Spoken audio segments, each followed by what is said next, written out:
Hello, everyone, and welcome back to the Father-Son Packers podcast, your source for Packers news, notes, and analysis. My name is Tommy, and I'm one of your hosts, and I'm joined, as always, by my co-host, my dad, Matt. Dad, how you doing? Doing all right. Did a hike, worked in the garden. Enjoying the weekend? Watch the Combine? Watch the Combine. Listeners, don't you come to us for Packers news, notes, analysis, not for gardening tips. I am essentially a blunt instrument who is released in the backyard to pull up weeds. Yep. And hopefully not damage too many of the plants we want. A weed eradicator, a professional. But we are here, like I mentioned. I guess I'm a hitman. Yep. We are here, though, like I mentioned, to talk about the Combine. So we are actually recording this a little later than usual. Normally, we would have had this out Saturday night, ready for Sunday. But because we wanted to wait to see all of the Combine workouts, or at least most of them, I guess we're missing the O-line bench press. Like, we're not going to have that data. But that's, bench press is not exactly the most indicative of, not predictive. Many players of the other positions did it this year either. Well, so we're here to talk about the Combine. We're recording a little bit late. We're going to talk about players that stood out, players that were maybe fallers, and Packers-related news from the Combine. I think the big story from the Combine this year, though, is twofold.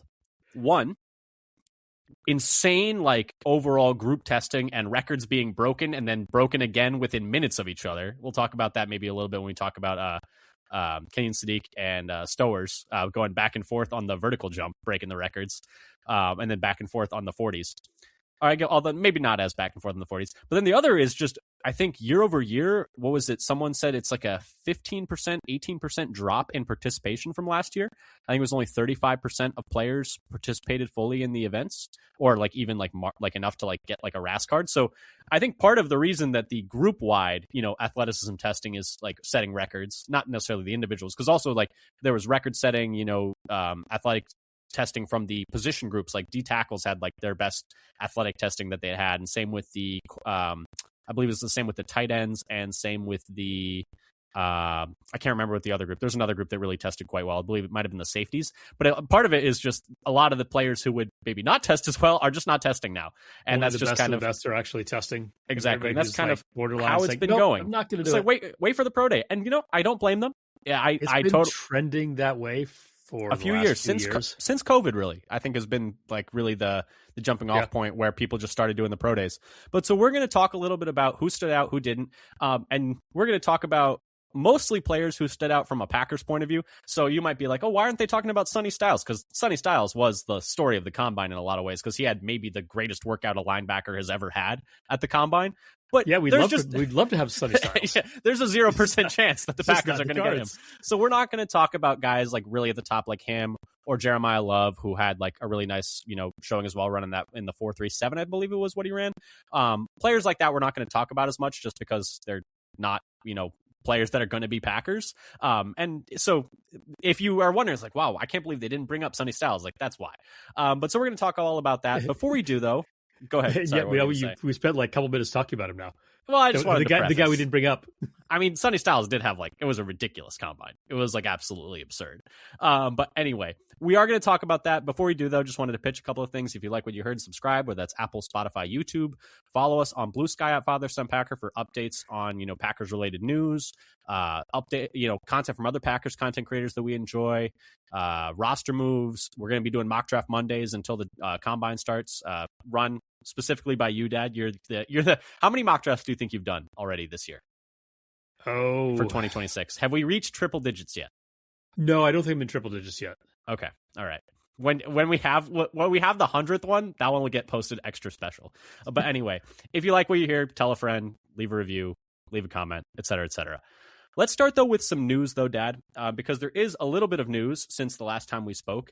And that is that, well, first of all, I think the big one is the Packers have a special teams coordinator now, which is, an exciting development. The Packers have hired Cameron Acord, formerly the Patriots special teams coordinator from 2020 to 2023, and he has been the Giants assistant special teams coordinator for the last 2 years, 24 and 25.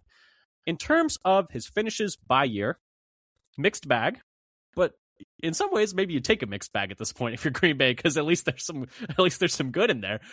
So when he first came in, they were excellent. They were the number one ranked team by DVOA and special teams when he first started with New England in 2020, and then it kind of went downhill from there. They were then 18th, 32nd, and 28th in his next 3 years. And then with the Giants as the assistant, they've been 22nd and 23rd. Specifically with the Giants, and you had these numbers down, but I'll go ahead and read them off. In 2025, the Giants were 8th in kickoffs. For reference, Green Bay was 10th. 3rd in kick returns. By reference, Green Bay was 17th. Punt returns, 24th to Green Bay's 28th. And then punts, 30th to Green Bay's 7th. So much worse on punts and a little bit better than Green Bay and everything else pretty much. So any thoughts on this hire? I mean, at this point, there were not a lot of options. And we did actually hear from Brian Gutekunst. I'll just pop this in. I was going to talk about his comments at the Combine, but I'll bring them up here as well. Specifically about Bisaccia leaving, that was not expected. That was not something that they saw coming. And that he left to pursue other opportunities, which kind of left the Packers in between a bit of a rock and a hard place. But as Gutekunst said, it's like, well, we feel like now we can just take our time. As much time, yeah, it's true. We can take all the time we want to make the decision. Yes, that is true. And so they have hired Cameron Achord. Any thoughts on this hire? I guess I feel the same way as I would about everybody else. It's like I hope it works out. Optimistic, yeah. Like I hope so. Do you think? At least it hasn't been bad every year. But as I said, like we were talking with guys before, it's like looking at the career for most of these guys, it's like very volatile. That's fair. And so looking at this, it seems like the Giants, and that's the thing, when he was the assistant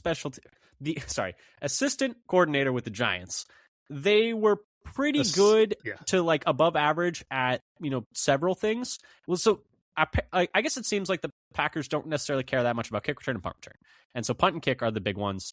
They weren't the Giants with him as the assistant special teams coordinator. Again, important to specify that because it's not like he's like in control of that situation. They were pretty good at kicks and terrible at with punts and punt coverage. Yeah, I don't know what their punter was like. I mean, the Packers had an actual good punter.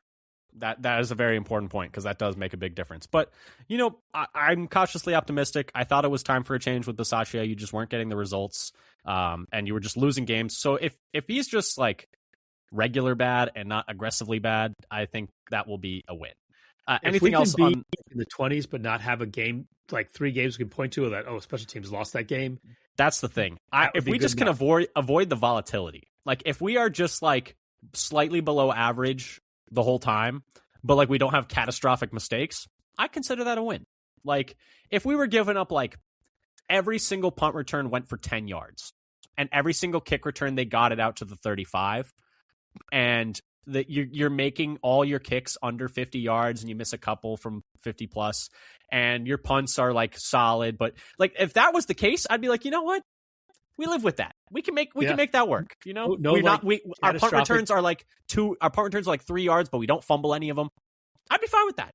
That's fine as long as there aren't catastrophic mistakes. Turnovers, missed block assignments. Yes. Having 10 men on the field inexplicably. Huge yards. Exactly. Yeah. Is it too much to ask? Maybe it is too much to ask, but I guess we'll see going into next year. Here's a thought about the Bisaccia departure. So if we want to go with the various conspiracy theories that it was because of that meeting about the upcoming season, because they were going to cut. It's because they weren't going to bring back Zane Anderson. That's why. Or also it's like, okay, now we've got a different defensive alignment, so we're not going to have as many linebackers as they so true.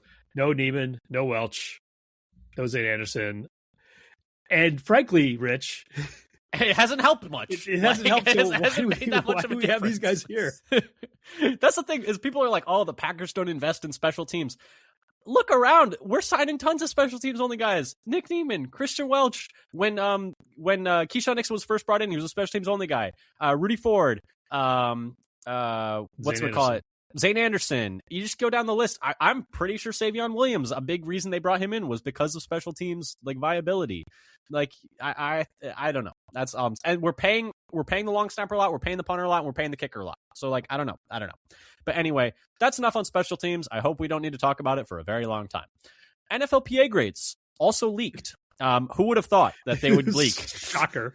So if you didn't know, there was an arbitration and a dispute between the NFLPA and the NFL. A lot of details. Long story short, these NFLPA grades were considered. There was essentially a middle ground found where the NFL thought that they shouldn't be allowed to do them at all, and the NFLPA was like, there's no reason we shouldn't be able to do these. And the middle ground was the NFLPA can still do them. They just can't make them available to the public. They can only be available to the players. And of course, they leaked because, of course, they were going to. So it didn't really matter. But anyway, the Packers... how many different outlets got these things leaked to them? Exactly. Like you're telling me... 41 through a strainer. Yeah. Every player on every team knows these, and none of them are going to... Like, come on, what are we talking about here? But anyway, the reason we're talking about this is because the Packers were not good this year. Was it we fell from 7th to 21st? Is that right?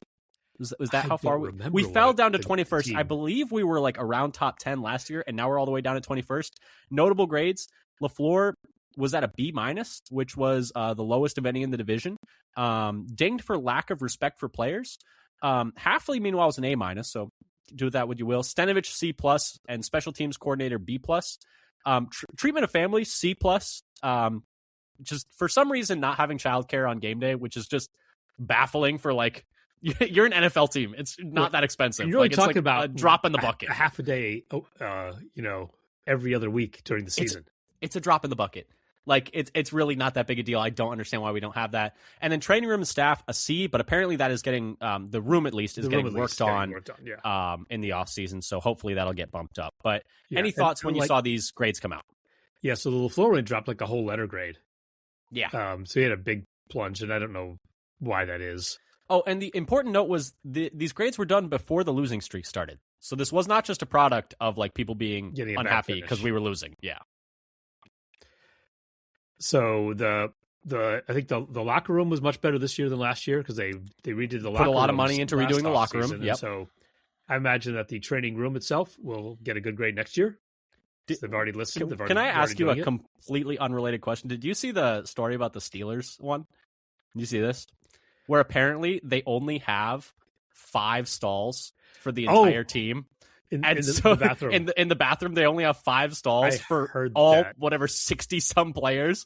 And it's like, how do you think that works? Like, and the joke was that Russell Wilson's. They were talking about this on I think it was the Ringer fantasy show. It was like Russell Wilson's home had 12 bathrooms. and the Steelers facilities had 5. And it's like, do you think they have like times that they're allowed to go in and like rotations? Like grab a ticket. Like, what's your number? Yeah, exactly. What's your next? 51. Yeah, man. Imagine that. Like, I mean, they're eating a lot of protein too. But anyway, whatchamacallit? So that, I mean, obviously not great. Would like to be better on the report card. I think these things kind of fluctuate year to year. I'd be interested to see like the correlation between like players and contract years and like what these grades turn out as. But also, obviously you'd like to be better. I've heard a lot of people talk about how for some of the facilities and things, players are getting sweeter treatment in college lately. There's a lot more there's more money in college. And there's more money and better whining and dining facilities. So I wonder, you couldn't do this on a player by player basis because it'd be, identifiable information. But how much do any of these grades for any of the particular items correlate with years in the league? That's a good question. If it's like this is the only team only NFL team you've ever been with. Or the only team you've ever been with. It's like, damn. I had it better wait a than minute. I thought. Yeah. It's like, Can I go back? You go to Arizona, you have to pay for your meals, which is crazy. Like that. So but anyway, so that's the news around those. Not great for Green Bay, but hopefully we can get those up with training room additions. Yeah, I was interested to see that the training room staff didn't get good reviews, which is interesting. But I forget who it was who reported it. Maybe it was Aaron Nagler, or maybe it was Peter Bukowski. Somebody was told that by a player that I'm getting the same treatment regardless of what the injury is. Interesting. Different injuries, and they're treating it the same way. All right. Well. Which is like, okay. Hopefully they fix that. And what else? I mean, but the thing is about these grades, they don't necessarily correlate with who are the good teams and who are the bad teams. No, yeah, the Chiefs were terrible. The successful coaches for years and years. Coaches. The Chiefs had, someone was like, because this was like 2 years ago when the Chiefs were like dominating, and they were like in the middle of their 3-peat, and they were getting like C- in like their training room. And their like locker room were like terrible grades, and like no money was getting invested in. And someone was like, is this the like the Arrakis thing where like you're in like the harshest of conditions, and it makes you stronger. You've got to have you've got to become the Fremen so you can defeat the Sardaukar on the other side. Because life is so hard for you in these terrible like locker room and training room conditions, you become toughened and stronger than people in these cushy locker rooms. But anyway, I remember just seeing that comparison drawn. But that'll probably do it for the grade stuff. I don't think there's too much more to talk about there. Let's talk about some of these Gutekunst Combine comments, though, as we start talking about the Combine. I thought the two main interesting things, and Acme Packing Company had the first one, and Aaron Nagler had the second one. The first one is Acme Packing Company highlighted that it was kind of an offhand comment, but they were asking him about what the defense might need, and he said probably a linebacker was what Gutekunst said. And so that kind of makes you think, like, because there was a discussion about whether or not they would be fine with just trotting out McDuffie, Cooper, and Hopper, but it does seem like that there is some thought that maybe a Quay replacement is needed. Yeah, and also, so okay, definitely not bringing Quay back if they're saying that. And I mean, we kind of knew that. He's going to get paid just way more than I think we can afford, right? There are so many players because can we bring these guys back? It's like, probably not. But you could mortgage the cap so you could bring one of those guys back. Well, I'm not even bothering. Not be able to do anything. I'm not even bothering to bring up the report about like, oh, the Packers could have interest in Romeo Doubs. I would love to have Doubs back, but it's just not going to happen. It's just better for his career to go elsewhere and make twice as much money as he can make for the Packers. Yeah, we could not sign him to what he's going to get offered on the open market, especially if it seems like Pierce is maybe going to get franchise tagged. And so it's Mike Evans, one probably, with even though he's old, probably, and then Doubs easily too, right? Like it just seems like that's just is what it is. I mean, there's several players like that. Like what they're going to get on the open market would completely shatter. Like Rasheed Walker, we can't afford to pay Rasheed Walker what he's going to get paid to do anything else. 100%, yeah. And so it just is what it is. The other piece of news was this was Aaron Nagler had this quote from Brian Gutekunst. Quote, Jonathan Gannon's got some 3-4 principles in base that you're going to see that maybe we hadn't had in the last couple of years. I'm reading that as we're going to 3-4. Like, which I don't know. What do you think about that? We're going to 3-4. That was like a soft launch of we're going to be playing in 3-4 probably. It's a possibility that he just means we're going to have some more 5-man fronts and we're going to bring like a linebacker down, and otherwise we're going to be in 4-3. Mixing it up. It's totally possible. I read it as we're going to be back to 3-4, which kind of sucks because you have all these players who you drafted to play in a 4-3, and now they're not going to fit as well. So, but some of them were drafted originally for a 3-4, and then it switched to a 4-3. I mean, those players are going to be gone though. Like Gary's going to be gone. Do you think Gary's going to be gone? Do you not believe in whatever? No. Whispers are out there that we could bring him back, maybe. That was another thing Brian Gutekunst said. I did not include it because I thought it was clearly lying. Because fiscally, it just doesn't make any sense. Like the money does not make sense to bring him back for what you're getting, like production wise. He's getting paid way too much money. Same with Elton. Those are the main two things that I found interesting from Brian Gutekunst's like comments. He talked about also like Golden going to have a bigger role next year, which we kind of I think all assumed. Talked about Bisaccia, like I already mentioned, and there were some other like offhand comments, but mostly a whole lot of like, just very generic platitudes, we just want to go out there and compete, we're just going to, do the process. We trust our process, like a lot of stuff like that. So here I'm going to ask you to like wildly speculate about things we have no knowledge of. When Gutekunst say like, about we have to finish games better, he did talk about that situational football. Yeah. And not lose the last 5 and get our early players on the field more. Basically, it's really saying like, I gave you a bunch of good players. Why aren't you playing better? Why are these players not on the field? Well, why are we throwing to Bo Melton on 4th down against the Eagles? How was he like throwing a shot at LaFleur? I mean, there was kind of there was some stuff about that in his earlier presser, not the Combine one. That was mostly the earlier one, not the most recent one. But I don't know. It's interesting. I guess we'll just have to keep our eyes peeled. But I did immediately think like the 4th down against the Eagles that Bo Melton dropped. And I was just like, yeah, why was Bo Melton on the field and Matthew Golden wasn't? It's a good question. It's a very good question.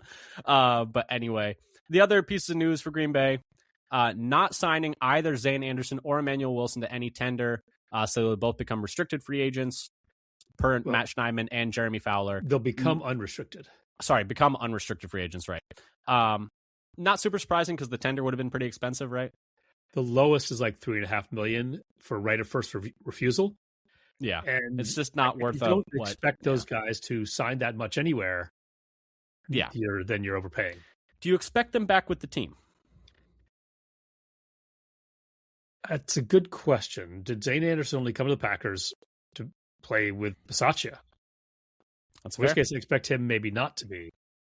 I think there's a decent chance that Wilson comes back. I don't know how good, how hot his market's going to be. There are always athletic running backs around. I mean, if he doesn't, then running back is a need. We have to get somebody. Yeah, because I don't think you can really count because you got Chris Brooks, but he's more of like a third down. Like he's not going to run the ball very much. And then Marshawn Lloyd, you just don't know. You just can't count on him. Like it's unfortunate, but it just is what it is at this point. You can't expect him to be available. You cannot plan to give. If Marshawn you get anything Lloyd from him, it is gravy. He could be fantastic, but you cannot go into the season with that as your plan. I don't think you can go into the season with him as your second or third running back. I think he is like an extra piece on top if you end up having him, and you're just happy to have him if you do. Other things, Jeremy Fowler reported Jenkins could be a trade candidate. That'd be interesting if we could get something for him. I would be surprised, though, because I think the whole league knows that we're going to cut him. So I saw this like, who is leaking this information? Is this the Green Bay front office?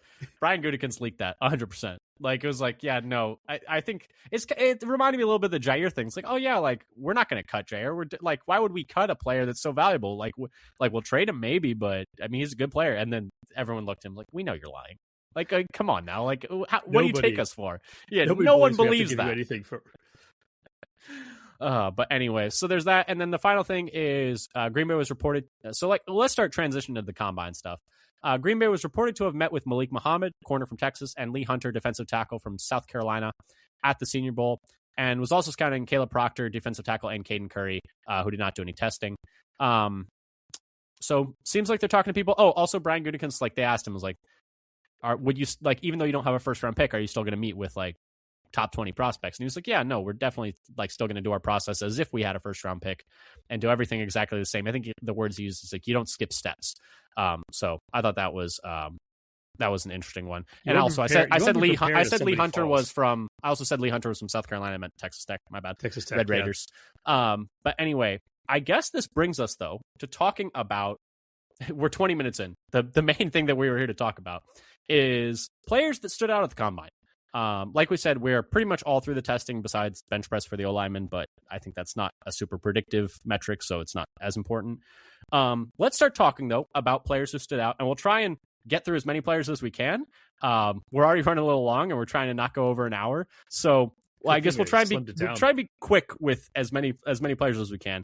Dad, though, who is the first person that stood out in your mind, or that stood out to you from the testing that was a riser that improved their stock? And like we mentioned, we're not doing like the top players. I didn't pick anyone in the top 50 of the consensus board because I was just like, they're not going to be there for Green Bay. But who was the first person you had? So the first is, I have been picking a late round linebacker for, a while now, usually like a 7th rounder, and then a couple guys to keep an eye on. And the player I've been watching is Caleb Alarms-Orr, linebacker from TCU. His consensus rank is 227th. Okay. So as mentioned, Green Bay's not getting Sonny Styles, but I think they could add a day 3 linebacker. And sure. I think Caleb Alarms-Orr is a candidate for it. He had a great combine. He came in at 6'2", 234, had a 9.43 RAS for what he's done so far. No bench or 3-cone. Elite speed and explosion. Ran a 4.47 40-inch vertical. Downside is that his short shuttle was below par. He is, however, faster than any Green Bay linebackers, but his short shuttle is only better than Hopper's. Okay. So he's faster than Cooper and Walker. Not quite as big as maybe he's about the same size as Cooper, but not as big as Walker.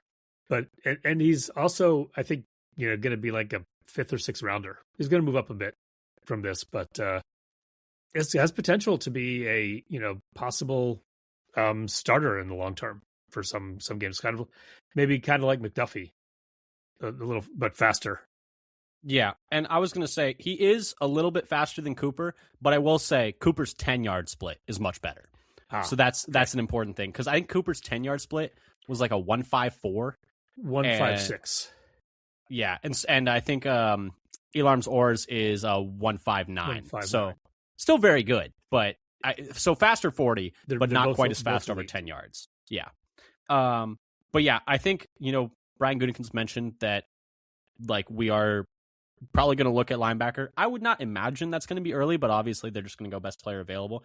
There were some other linebackers who had good days. Rodriguez out of Texas Tech was one who tested pretty well.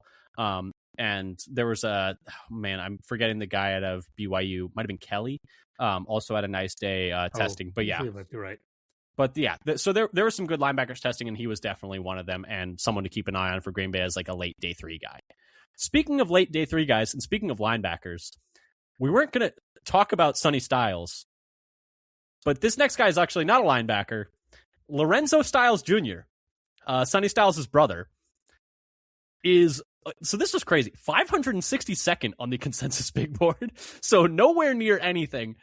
But I think he got a double bump because, number one, he's Sonny Styles' brother who tested insane. And so everyone heard the Styles name. And then he went out and ran a 4.27. So Lorenzo Styles Jr. is a corner out of Ohio State. So big program and a position of need for Green Bay. Probably going to be a day 3 pick. So probably going to be super readily available. And good size for the position. He's a little over 6'1.5", 194 pounds. Ran a 4.27 40, which I think was the fastest of the corner group, if I remember correctly, and had a 39-inch vertical. And I think he benefits not only from testing very well, but also from the fact that he's Sonny Styles' brother. But he was someone who jumped out to me from the combine because he ran so fast. We know for corners that 40-yard dash matters a lot. Speed is really important for corners. And he seems like someone who's going to be super available late on day 3. I would not mind at all if Green Bay took a flyer on him. Yeah, I guess the question is whether he's going to does he play like safety and corner? I had him as a riser because from 562nd, that's essentially there's no shot you're getting drafted, buddy, to I would be shocked if he does not get drafted in the first 5, like by round 6. I don't think he's going to last to the late 6th, early 7th anymore. Like I think he is almost certainly going to get drafted, maybe even off of name alone. Like they'll be like, hey, Styles, sure, sign me up. But so he was an interesting one, and we need a corner, and Packers love like height, weight, speed freaks. So yeah, and he's got good size with all that speed as well. Exactly. Who was the next guy you had as a riser? The next guy I have is a position that we've been thinking is probably maybe the biggest need or defensive tackle. I think that's competing. Yeah, it's up there. Offensive line. DeMonte Capehart, defensive tackle from Clemson, consensus rank of 172. He had a 995 RAS for what he did, but he did not do any of the agilities or the bench. 6'5", 313 pounds. So I think he has size maybe to be add some run stuffing that we need. Stuffing. We need stuffing works. I think stuffing works. Stuffing's always good. That's part of Thanksgiving. 9'9", so elite size and speed and great explosion. Big hands and long arms for a defensive tackle at 33 and 7/8, which I think is longer than any of the Packers defensive tackles. It's probably true. I don't think any of our D tackles I would think of as having particularly long arms, maybe outside of Colby Wooden. Oh, it's actually Kingsley Keke. The guys that we drafted had longer arms, 34 and a half. And whatchamacallit? And I was right with Colby Wooden being close. He's 33 3/4. So he was close. Not quite as long, though. Yeah, so he was a little bit more athletic than I was expecting. I hadn't been following him that much. There's some other D tackles I look at who did not perform as well. Yeah. We'll talk about that when we talk about fallers a little bit. So he's a guy looking at maybe as a third or maybe fourth round, possibly fourth round D tackle. Yeah, tall for a D tackle too, for like at 6'5". Yeah, 6'5". Yeah, so definitely a bigger D tackle, and I just think we need bodies. I mean, you look at it, and Brooks and Wooden and Wyatt are all free agents after this year. So, I mean, just looking at that, I think you're going to need more people there. Yeah, and often I've always been picking two because I think what we need is a real run stuffer and a do everything. Because we Okay. saw that without Wyatt, we're getting nothing. Nothing. Zero. I We mean, need another guy who can rush the passer inside for reals. yeah. I mean, And that's not necessarily Capart's game. We can talk about that another time. But I mean, we're talking about whether or not Jonathan Ford could save us. Like that's where we were by the end of we the were year. hoping. Was like, I was hoping Jonathan Ford? I was excited. I was excited when we signed Jonathan I was excited. Ford. I was too. I was excited about the Jonathan Ford signing. That's where we were, though. Like, that, it was not good. But anyway, no, I 100% agree that D-tackle is a need, and he would be an exciting, like, option for us at that position. I was going to flip over to the other side of the football and talk a little bit about some offensive linemen, if that's cool. The first was Micah Morris, guard out of Georgia. Just tested like through the roof, out of his mind. He was only on the consensus big board. He was a little bit lower than I expected for being a interior offensive lineman out of Georgia. He's 333rd on the big board. He will not be after this testing because he had a 9.98 RAS, which was the best RAS of all the interior linemen. He also had over 33-inch arms, so good arm length, and he was 6'5", 330 pounds. So he was huge. He had good jumps for his size, almost a 30-inch vertical and a 9-foot broad. Ran just under 5'1" in the 40, which is really good for his size. Big hands, big school, and so I would 333rd, he's not going to be there for long, is kind of where I'm looking at it. And I think I would not hate if we did the take 3 O-linemen in this draft. I know we don't have a lot of picks, but I just think, I mean, we looked at the starters, we don't feel good about it. And then we looked at the backups, and we've talked about this like 3 or 4 straight podcasts in a row.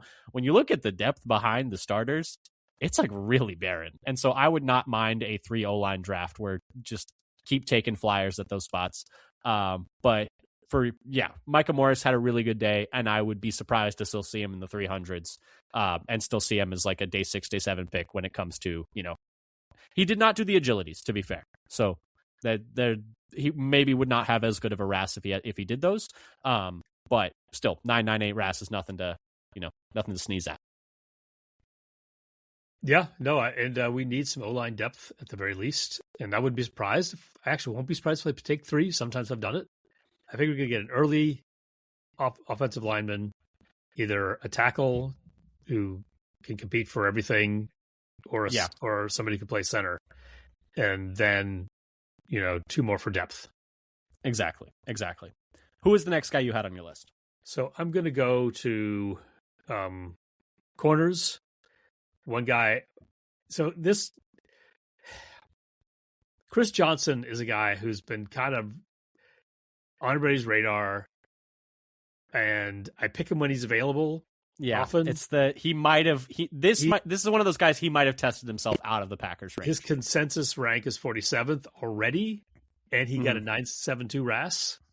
And I was going to say, he was one of the few corners who actually tested, because Mansour Delane, who's expected to be corner 1 in this class for LSU, he didn't end up testing. I don't think Jermod McCoy out of Tennessee ended up testing either, if I remember correctly.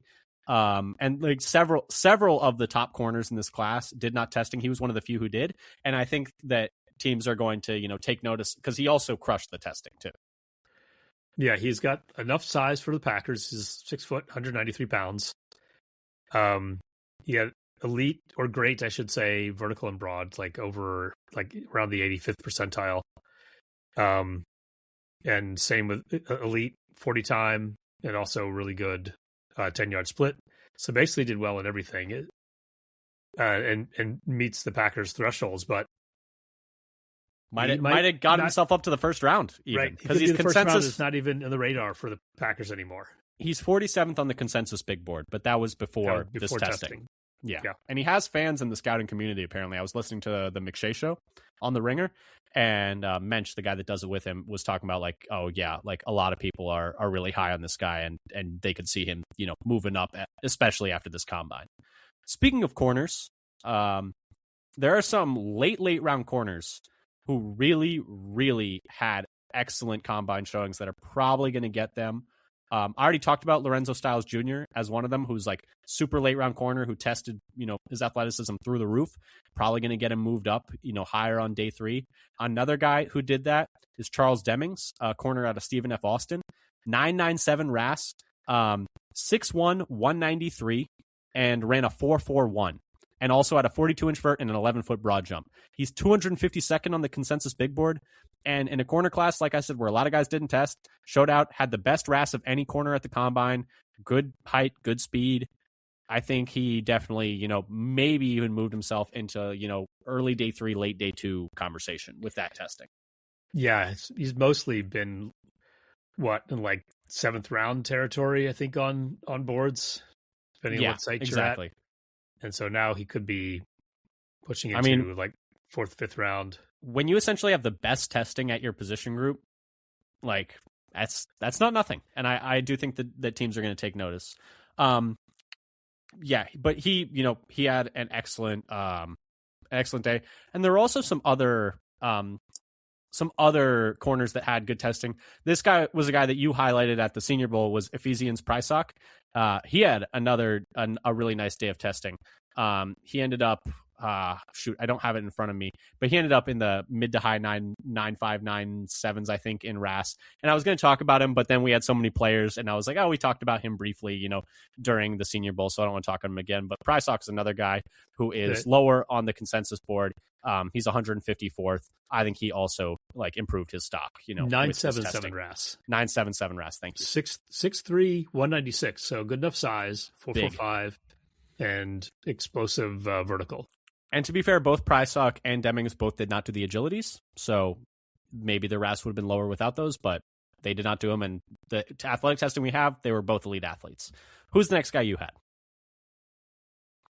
So my next guy, should I give another corner while we're on the Sure, we're on a corner run. Why not? Dalen Everett. Out of he's another guy who might have tested his way out of Packers range, maybe. And he's I've been concentrating on outside corners and at least early, not having any interest in a slot corner. I will say though, he's a little lower on the consensus board than I expected. He's like 113th. Yeah, I was expecting him to be more in. Maybe it's already been shifted. It's starting to move. It's starting to gain some momentum. Already be starting to move from when I wrote down 115th to yesterday. He's got 984 RAS, good enough size, 6'1", 196, 4.3, 840, and a 154 10-yard split. And that's the thing. Like we said, we've talked about this before in previous years with the combine. Like we've gone through and looked at the correlations between the different testing numbers and the second contracts received by players. Corner, a lot of it is 40-yard dash. Like speed is such an important thing at the cornerback position. And what was it? You did some of the math, and we'll talk about this in a later episode, looking at how the Packers corner group graded out compared to other ones.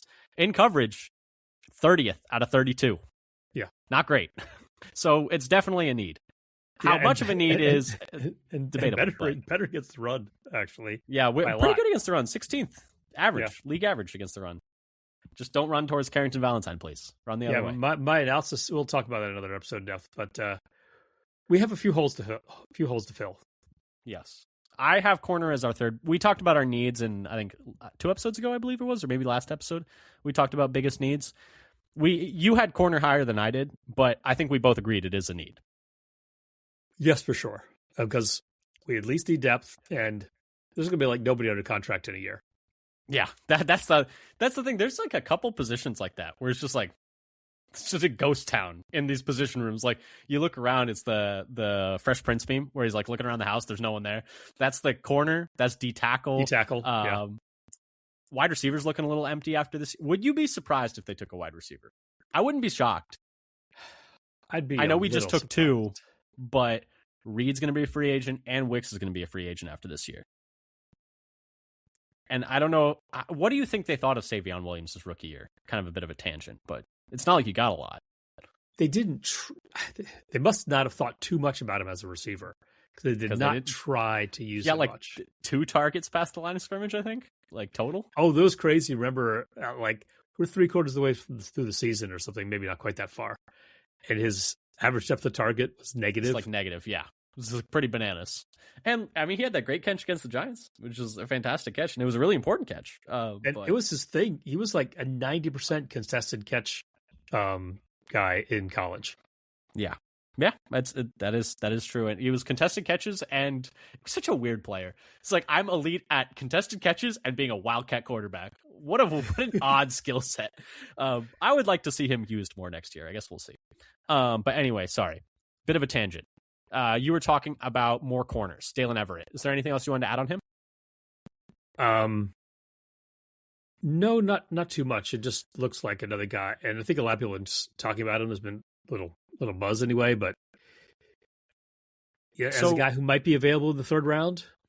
So if we take a corner high, let's say we keep Hobbs, and because that kind of feels like the way it's trending. I don't know if you feel that way. It feels like it's trending towards we're going to keep Hobbs. Do you think the Packers still think corner is a need if we keep Hobbs? Oh, well, that's a different question. I know it's an entirely different question. All we need is depth. So if we listen to Gutekunst, we need a corner 4 and 5. That listen to the fans, we need a corner 1 to push everybody else down a spot. Yeah, because that was kind of the big thing from Gutekunst's presser earlier this offseason when he was talking about the team, and they asked him about corner. He specifically mostly just talked about he didn't like the depth that they had, and it was like, well, yeah, because Kamal Hadden goes down, and then you're paying Trevon Diggs $500,000 to play 2 snaps because your depth is that precarious. Like, you got Bo Melton in waiting, who has never played a snap at corner, is the next guy up. And so I agree that the corner depth is not good, but I don't trust Hobbs to be an outside corner because we've just never seen him play there at an above average level. So I don't know. It's interesting. It's an interesting question. I had more O linemen that I was interested in. One of them is, so I have a pair of O linemen I'll talk about together. Jalen Farmer and I think it's Yager Burton, or it's Jager. So I think it's Yager. But it's a pair of interior offensive linemen from Kentucky. So why I paired them together. Farmer was a guy at the Senior Bowl who I really liked. The interesting thing with him is he came in with over 34-inch arms. And he has been a guard at Kentucky, but they had him play some tackle at the Senior Bowl.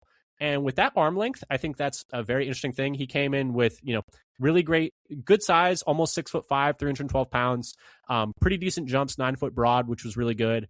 Ran below a 5-second 40-yard dash for an O-lineman. That's really good for his size. The arm length, I think, shows that he could play some tackle in a pinch, and the fact that he played there a bit at the Senior Bowl and looked pretty decent there. Not like amazing, but didn't look lost out there at tackle. He won a few reps there. 9.69 RAS, good height, weight, explosiveness, like I said. And I think the arm length shows that, a proclivity for maybe some versatility there, inside, outside. And I think that makes him even more likely to be an option for the Packers, drafting on day 2. He's 147th on the big board. So I don't know. So he's a guy that I'm interested in. And then the other was Burton, who's a center, also tested out really well, 6'4", 312, so a bigger center, which it seems like the Packers are interested in, given the fact that we liked Myers, and they don't want to put Monk on the field. Didn't seem to not want to put Monk on the field under any circumstances. But Burton tested really well, 9.93 RAS, which is really great. Maybe interesting to Green Bay just because he is a bigger center. Ran under 5 second in the 40, almost 33-inch arms, so a little bit short, but not like crazy short. 9 foot broad, tested really well. Both these guys I would be interested in if I was Green Bay. Yeah, I would say we need at least one interior depth pick, one depth tackle, and a starter on the inside as well, either bringing somebody back or drafting or signing somebody. Yeah, because right now we've talked about it. And although the other interesting thing I forgot to mention about Gutekunst's presser was they asked him about Morgan at left tackle. And he said, with Walker gone, he's like, well, even if Walker came back, we'd think that Morgan would have a good shot at that left tackle spot. I think he said something to us that that Morgan would be competing at the left tackle spot even if Walker came back. Clearly they feel good about Morgan at left tackle, or like at least feel good about his ability to compete at that spot. Yeah, Gutekunst said something like, well, we think Morgan had played well enough to win this spot last year. Yeah.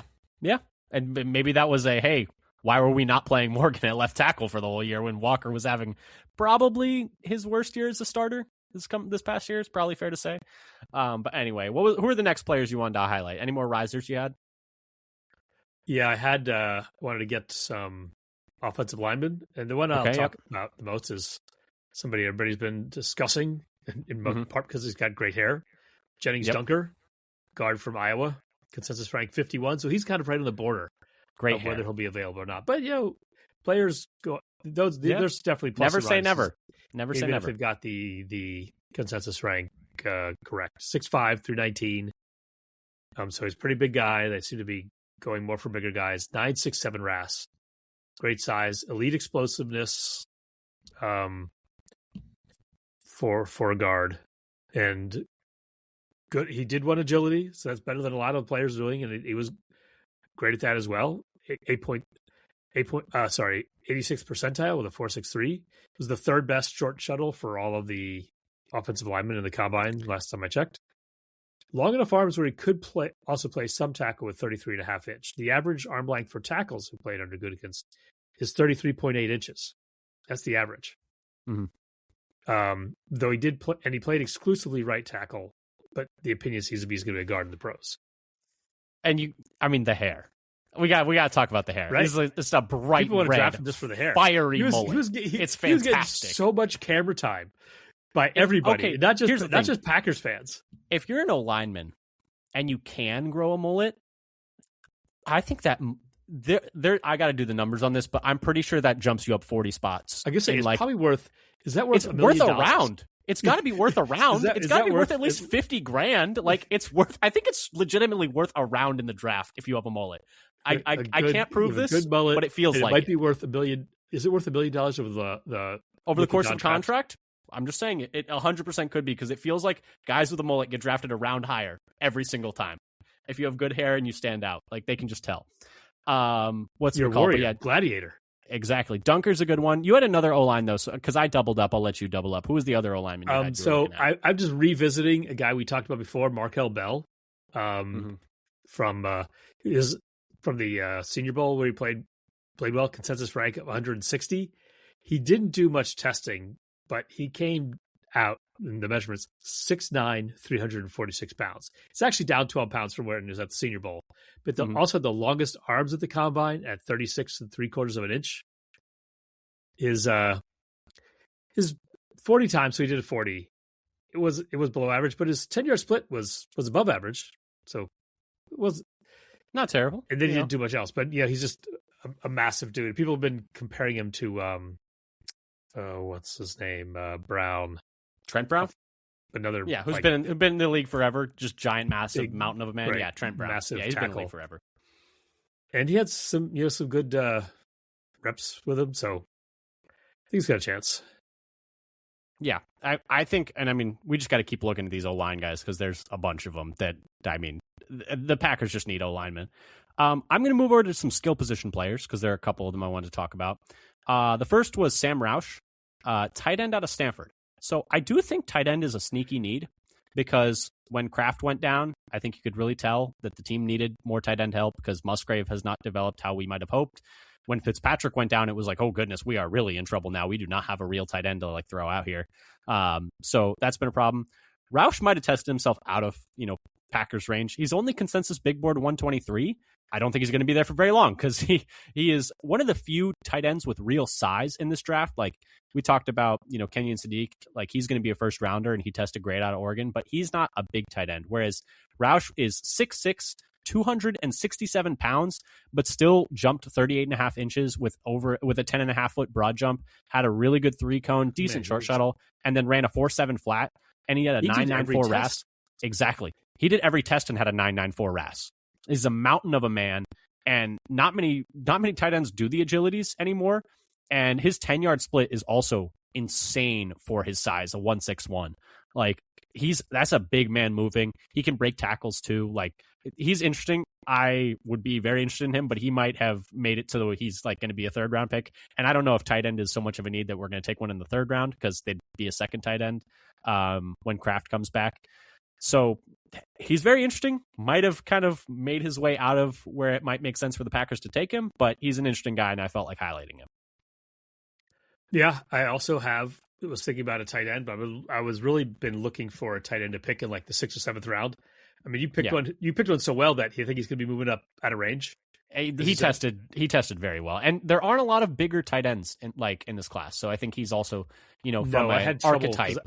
Yeah, I was looking for guys who'd be big enough to maybe be good. Because a lot of these guys are like, well, there are a lot of these guys like Stowers was someone I almost talked about because he had like one of the craziest combines you'll see. But I was listening to some stuff and they were talking about his blocking, and they were like, "This guy is the worst blocker I've ever seen at tight end." They're like, he's worse than Dalton Kincaid. They were like, he's worse than like all these other guys that you like. These guys you thought were bad blockers, he is not as good as them. Just a big slot receiver. He might. They were like, "What if we just have him lose 10 pounds and play slot receiver?" That was like a legitimate conversation they were having. It's like, is that the move for him? But anyway, and then, I mean, Sadiq tested great. He tested like the next Vernon Davis, but he's not going to be there. So, yeah, so I've been looking for a tight end to take really late. And a guy who's done some testing, RJ Maryland, tight end from SMU, consensus rank of 292. Yeah. He did have an elite 40 time. He was 6'4" and 236. It's not bad. Not a huge tight end, but still a decent size. His broad was also good at over 10 feet for 83rd percentile, and 4.51 40 time. That was elite. Faster 40 time than any of the Green Bay's tight ends. So faster than Kraft or Musgrave in the 40 time. Which is not nothing because both those guys ran quite well. Yeah. So he's a guy to keep an eye on because I'm really looking more for a depth tight end and not for a frontline tight end. Yeah. No, I 100% agree. And it does seem like heavy personnel is a little bit more back in vogue. And with the way the roster is built right now, I don't think we can really run heavy personnel. Like, who's the second tight end you want on the field? Well, second, we couldn't do what the Rams are doing. They're putting out three. I was the Rams the Seahawks too. We didn't have enough tight ends to run that set. Like, it was like Darian Kennard, get ready to learn tight end, buddy. But yeah, so he was trying. He was trying. He tried his best. He says everybody says that yak is one of the most important things for a tight end in the league. And so I got to hold on that ball and try to get some yardage. I'm gonna make it happen, baby. The last player I had. How many more do you have? I have one more positive, and then I have a couple of fallers. Also, I wanted to discuss. I have one more that I put in because it was somebody that they interviewed with. A couple quick mentions. I'll go with my last one, and this is Mike Washington Jr., running back out of Arkansas. He's the only 10 RAS from this combine. He's 114th on the consensus big board. Really happy for him also because he got very emotional after he ran, because he ran a 4.33 40 at 223 pounds, which is like pretty ridiculous. And he also has over 33-inch arms. And it's something we've actually talked about before, is that arm length is in some ways correlated with running back success. Aaron Jones is like an instance of this where it's like, hey, long arms, successable. I don't know. But we have looked at the math on that. Let's not forget the king of. Yeah, Derrick Henry. Yes. Big. I mean, he's like a whole different stratosphere. But Mike Washington Jr., 10 RAS. He's 6'1", 223, ran a 4.33, had a 39-inch vert and a 10-foot broad. Just probably tested his way out of anywhere that we would want to draft a running back. But hey, if someone has a 10 RAS, I got to talk about them because that's pretty freaky. Yeah, and he started off maybe in a range that we would possibly think about it. Top of the fourth, still a little bit early. I would for me. I agree. But the Packers might have it would not. We've done weirder things at running back. Like when we took AJ Dillon in the second round, that was weirder. I will say that was a stranger pick. Yeah, that was 2 rounds early, and proved to be 2 rounds early. Yeah, he had I would say one good year, maybe 1.5. He had some efficient years, but never quite did everything you thought he was going to do.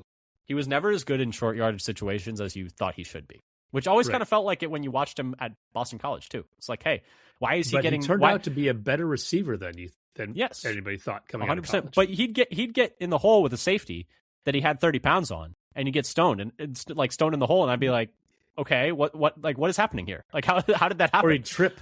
He would trip so easily.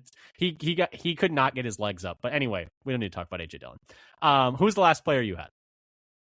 So I wanted to mention Caleb Proctor, defensive tackle, because the Packers met with him. Consensus 104. He's a little undersized. He put on 16 pounds since the Senior Bowl, but he's still only 291 pounds. The Senior Bowl, he was 273. Dang, he put on 18 pounds in 3 months. Yeah. Not bad. So that's honestly very impressive. It's hard to put on weight like that. Yeah. So but he's still in the 40th percentile in height and weight. But he's still but his RAS is still good at 8.79. Yeah, which kind of shows that he put on good weight. He didn't just eat himself up to. I'm not gonna lie. If I was a prospect, I would eat myself up to like 290 pounds, weigh in at the combine, do no other testing, lose all that weight, all the time. test at my pro day all the time, and then they go do all the running and jumping. Lose all my weight, don't weigh in at my pro day, test at my pro day. I think that is a common strategy. It's like the fighters. They don't like drink water for like 2 days before the weigh-in. Yeah, for the weigh-in. Yeah, and then they put it all back on. Just run around in a sweatsuit of. Got to do what you got to do. Don't hate the hustle. But anyway, more about Proctor. But he's in like the 90th percentile in both jumps, in the 40 and the 10-yard split. His shuttle is only like 50th percentile. His decent arm length, longer than Green Bay's average at 33 inches for their defensive tackles. And when I try to look at who's been on the Packers, it seems most similar to Kingsley Keke. Yeah, fair. Kind of like a little bit, has to maybe put on a little more weight to play inside. That was kind of Keke's thing too. Yeah, he was kind of similar in size. He was 288 when he was measured as 291 for Proctor. So a little bit undersized, pretty good athlete. Got some quickness. No, 100%. Yeah. And I think, like we said, D-tackle is a need, and that was one of the guys that they met with. And we could use, a guy with some speed to, get some pressure inside, maybe shoot some gaps. And speaking of defensive tackles and guys that the Packers met with, this does kind of transition me into talking about some fallers. And the first of those was Lee Hunter, who the Packers met with, and was a guy that I initially kind of liked, but, man, he just did not test well. At a 4.15 RAS, which is really poor. The only thing that he really kind of lit up was he came in pretty big, 6'3", 318, but only a 21.5-inch vert is like, I mean, that's really, really bad. That's about as low as you'll see. I'm surprised he even jumped, honestly. Like, I'm surprised he even did it. Only an 8-foot broad, which is really bad. A 5'1", 840 is not good. A 179 10-yard split is not good. Didn't do the agilities. Really did not have a good time there. And then the other player was Cassius Howell, edge defender. Just really short arms. Only 30.25 inches, which is like somewhere between 0th and 1st percentile. To the point where it's like probably off a lot of teams' boards just with arm. Because people talked about Reuben Bain's arms being really short, and they were under 31 inches. And like that was a big story. And his arms were even shorter. So that was a little tough. Who were the fallers that you had? So I had another D tackle. Guy I had watched a bit in the Senior Bowl, Tim Keenan, the third, consensus rank 117. And the only his RAS is 3.1. Yeah, not great. His vert, the only thing he did well at was his vert of 30. He was even bigger though, 327. So as a 3.1 RAS, the only guy who's remotely similar to him on Green Bay was Jonathan Ford with 3.6. And after him, it's Brooks at 6.02, and everybody else is over 8. So we had an outlier, so this would be another outlier. And so then I thought, well, I wanted to look at, do you need to have a separate listing for really big D tackles? So I just took everybody who's over 315 pounds. Maybe I should try it up even more, but he's still in the 20s and 30s and 10 percentile for everything, except for the vert which then moves up to a 75th percentile. It was already still like 70%, so it didn't actually change much. Yeah, just trying to create a really extra large D tackle category. And then you also had one corner that was also a faller, right? The one I wanted to mention was another guy they met with, Malik Muhammad. Oh, I thought you were going to talk about Igbinosun also. Because Igbinosun also did not test great. Igbinosun, in part, was a size issue for him. It's kind of similar. He was consensus rank of 83. A lot of people think, I was thinking he might be an option. I wasn't really keen on his Senior Bowl tape, but he came in below 190 pounds with not great explosion scores. 43rd percentile vert, 51st percentile broad, and a 62nd percentile 10-yard split. And he came in weighing, 189 pounds. Green Bay has only drafted 2 corners under 190 pounds since Goot's been in charge. Micah Robinson, a 7th rounder, and Shamar John Charles, a 5th rounder. And Micah Robinson did not make it to the 53. He didn't even get to the 53 of his rookie year, and Shamar John Charles did not finish his rookie contract. Yeah. So and they both had better jumps than Igbinosun did. Mm-hmm. And John Charles was slower, but Robinson was faster. Yeah. Yeah. So if he is not a kind of player you expect Green Bay to pick in like second round or third round where he's expected to go. Yeah. So probably off the board.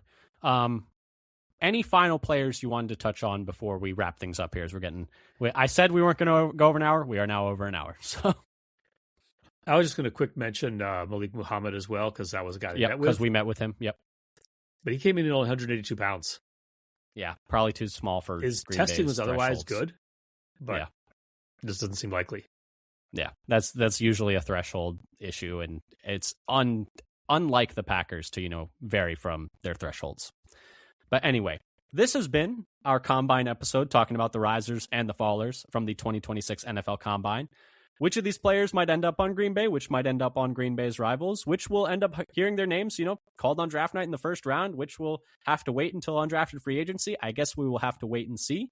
Follow it here, though, for everything up into, through the entire offseason. We'll be doing an episode a week, mostly talking about the draft until the draft starts, and then talking about OTAs, minicamp, offseason, preseason, et cetera, et cetera, et cetera. And we'll talk about free agency coming up, too. It's pretty soon, coming up very quick. So anyway, keep that dial tuned here. Follow us on Blue Sky at Father Son Packer. Subscribe on Apple, YouTube, Spotify. Tell a friend, leave a comment, leave a review, et cetera, et cetera, et cetera. And until next time, go Pack, go. Go Pack, go.